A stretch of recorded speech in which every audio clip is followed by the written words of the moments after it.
We're going to be saying the Pledge of Allegiance and a short blessing, just like we do on the House floor. And so if any of our colleagues on either side of the aisle are interested in leading the pledge or blessing for a hearing, let my office know. We'll get you on the schedule. Let's begin. The committee will now come to order, and without objection, the chair is authorized to declare a recess of the committee at any time. I want to welcome all our members, both returning and new, to the organizational meeting of the Committee on Small Business for the 118th Congress. This meeting will proceed as follows. First, Ranking Member Velasquez and I will introduce our members on each side. Then we will introduce and officially approve our subcommittee chairs. Next, we will officially adopt our committee rules. And finally, we will officially adopt our committee's authorization and oversight plan. I want to take a moment to recognize Ranking Member Velasquez. As you said last year, Ms. Velasquez, small business deserve our partnership. And I look forward to working together to make the small business in this nation better and more prosperous. I think we'll find out we have much more in common than we don't. As a small business owner myself, I know firsthand the hardship many small businesses face every single day.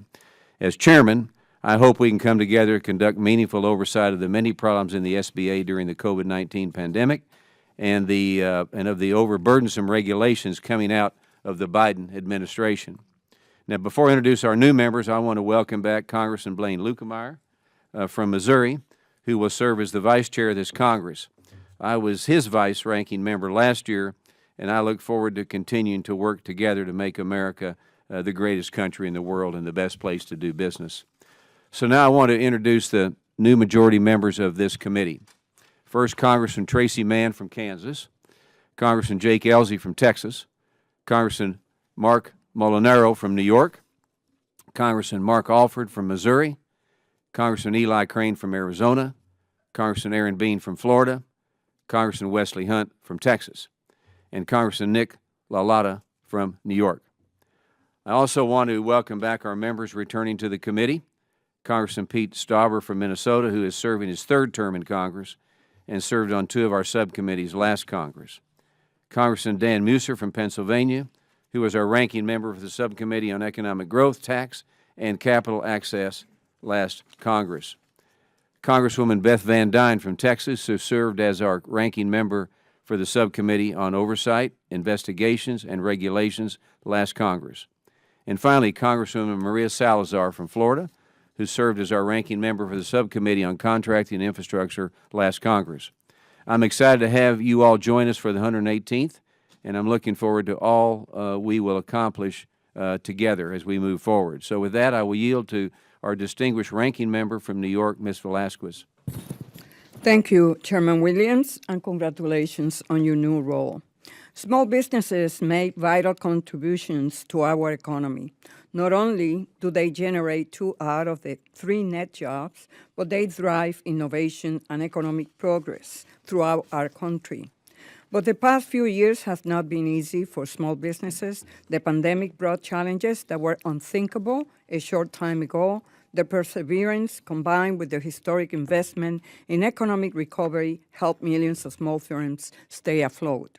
Since January 2021, there have been over 10.5 million applications for new businesses, and in January 2022, we smashed economic growth expectation with the addition of more than 500,000 new jobs. But our work is not done, and looking ahead, we must work together on this committee to make sure small businesses are given the resources and protections they need to prosper.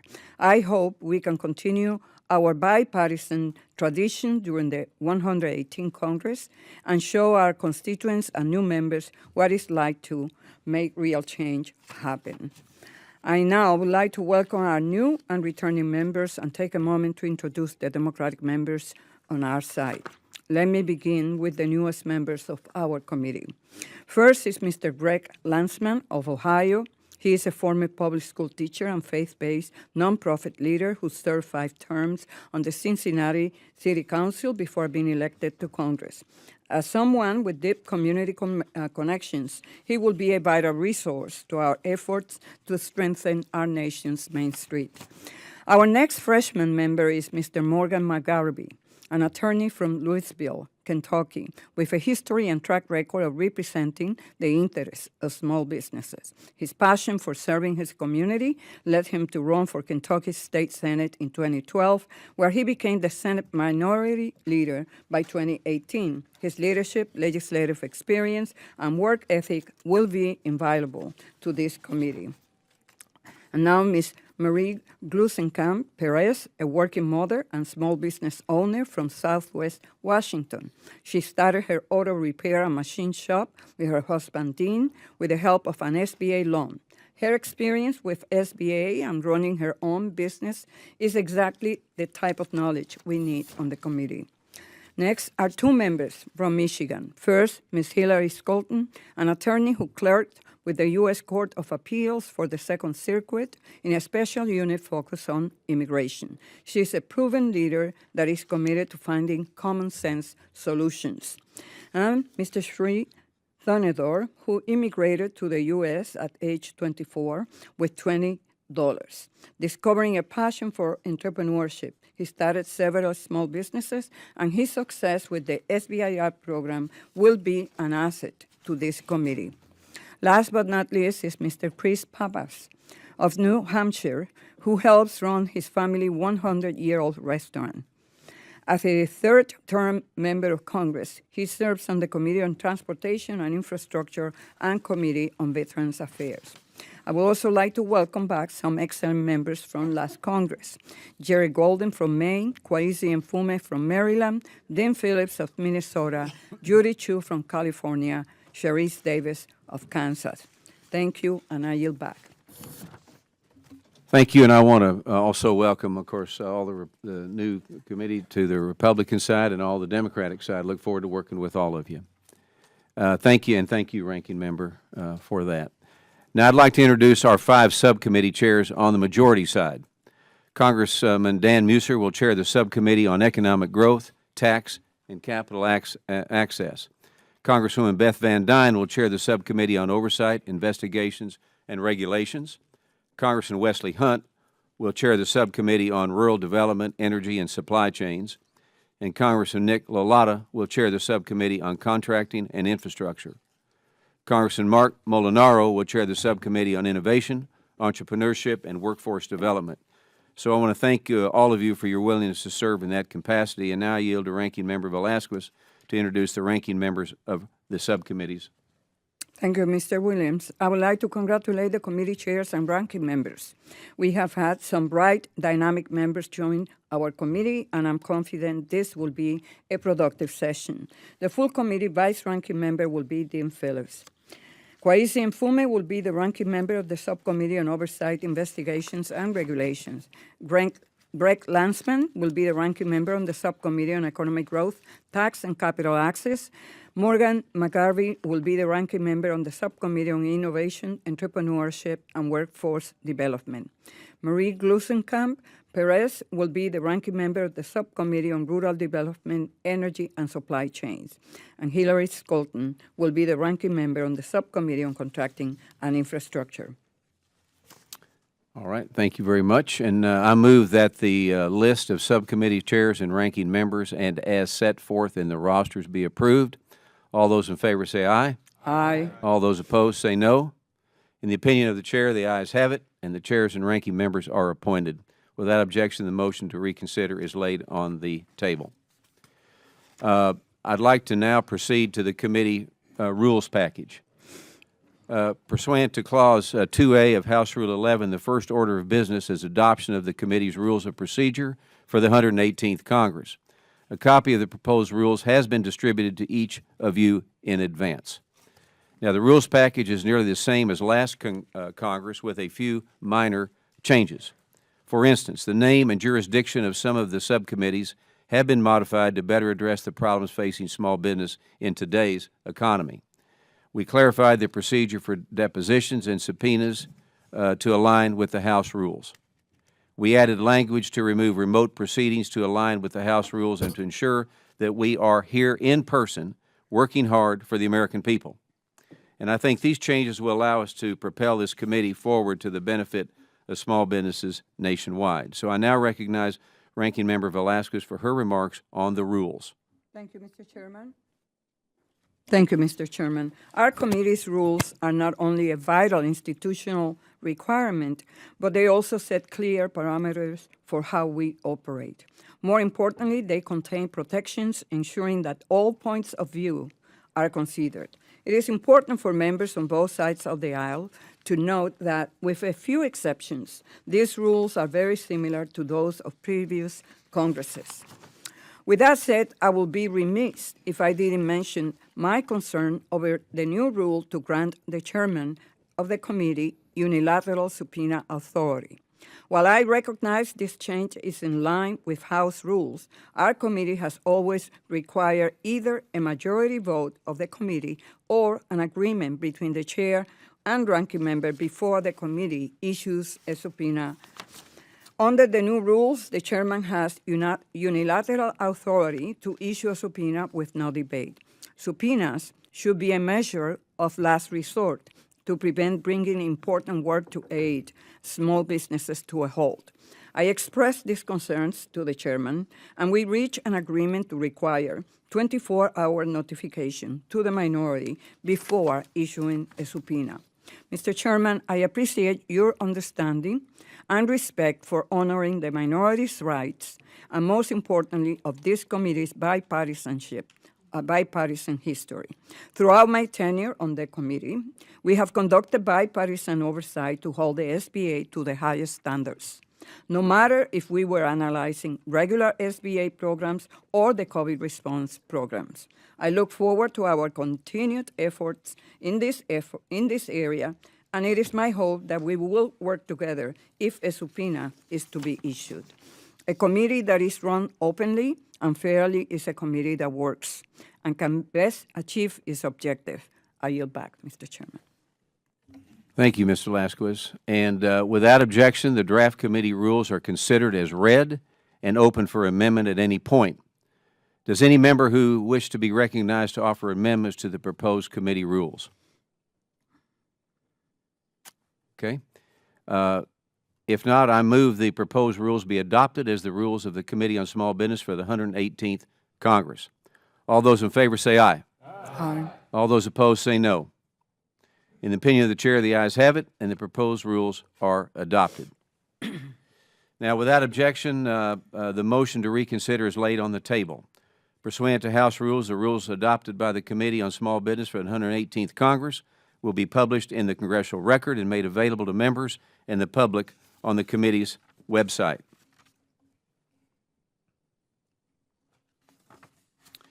Now, the next order of business before the committee is the adoption of our authorization and oversight plan for the 118th Congress. House Rule 10, Clause 2D, directs each standing committee to no later than March 1st of the first session of a Congress in a meeting that is open to the public, adopt its authorization and oversight plan for that Congress. As required by the rules, our plan includes descriptions of each program or agency that is intended to be authorized in the current Congress or the next Congress, and description of oversight to support reauthorization in the current Congress. In addition, the plan includes recommendations for removing any such programs or agencies from mandatory to discretionary funding. The committee may consider reforms and improvements to various SBA programs, as noted throughout this authorization and oversight plan. The committee's authorization and oversight plan for the 118th Congress was compiled with input from the ranking minority member and has been made available in advance to all members. So now I recognize myself for 5 minutes to discuss the plan for this Congress. As a lifelong small business owner, I know firsthand how often the smallest changes in Washington, D.C. can have a disastrous impact on small businesses across America. Over the last 2 years, overburdensome regulations have harmed small businesses. As chairman, I intend to focus this committee's attention on resources conducting rigorous oversight of costly regulatory burdens that are harming small businesses.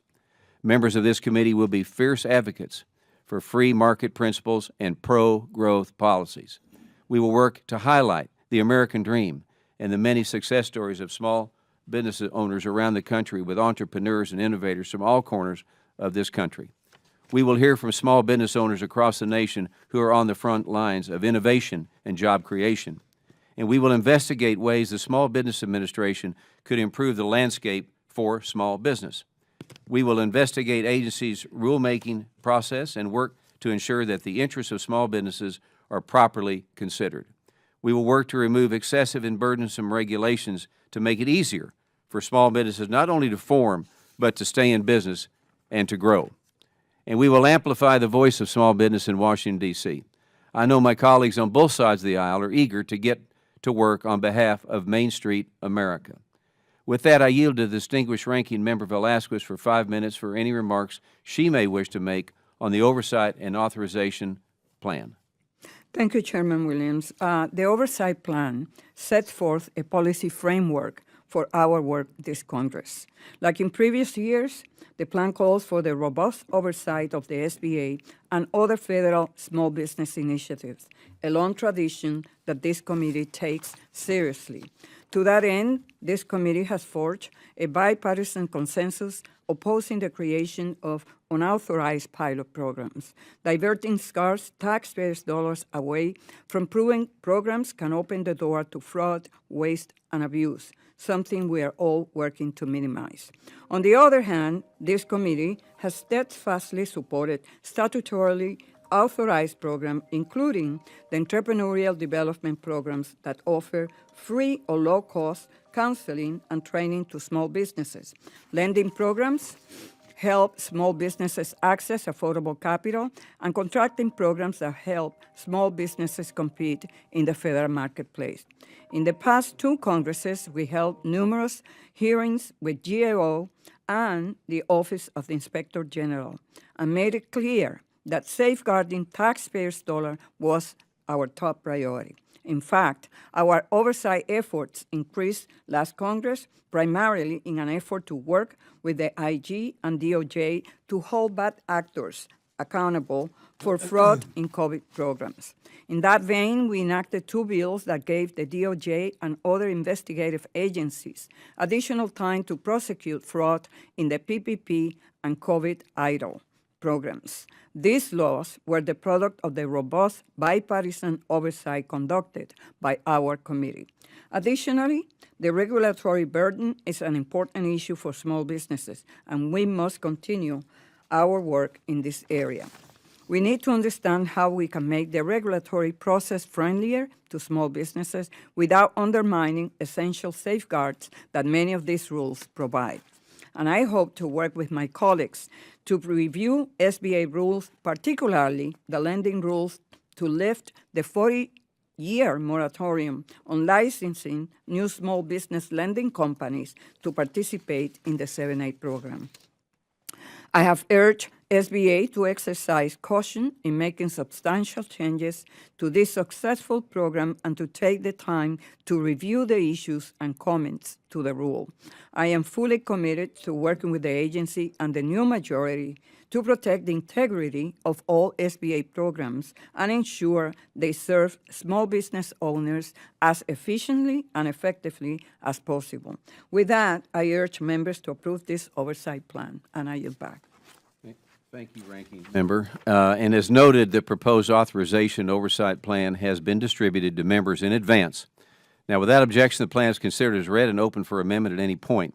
Does any member wish to be recognized to discuss the draft authorization and oversight plan? Okay, are there any amendments? All right, if not, I move the authorization and oversight plan of the Committee on Small Business for the 118th Congress be adopted. All those in favor say aye. Aye. All those opposed say no. In the opinion of the chair, the ayes have it, and the plan is adopted. Now, without objection, the motion to reconsider is laid on the table. As directed by House Rule 10, the authorization and oversight plan will be submitted simultaneously to the Committee on Oversight and Accountability and the Committee on House Administration, who will compile and report the plans submitted by the standing committees to the House no later than April 1st.